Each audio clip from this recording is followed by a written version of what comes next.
ও জহুরুল, আমি যে এবার মলাম, এবার তো আমি মরছি ভাই। সারাদিন শুধু আমের নেশা আর আমের নেশা, সারাদিন শুধু আম খাবো আম খাবো খালি ভাবতেছে।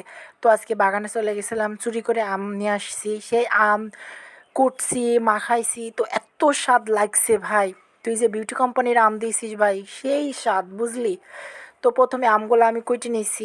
কুইটে নেওয়ার পর ভালোভাবে সাফ করে নিলাম, গায়ের যে সবুজ আঁশগুলা সেগুলো কেটে নেওয়ার পর পানি দিয়ে ভালো করে ধুয়ে লবণ, তেল, ঝাল, চিনি দিয়ে একদম মাখিয়ে সে কষা কষা করে খালাম ভাই, বুঝলি। সেই লাগতেছে, মানে বিউটি কোম্পানির আম যে এত স্বাদ আজ প্রথমবার দেখলাম, বুঝলি।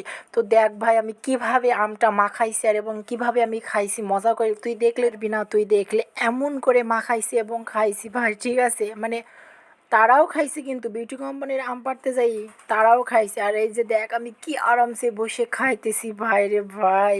আমি আম ছাড়া এখন বাঁচতেই পারছি না জহুরুল, আমি যে মলাম।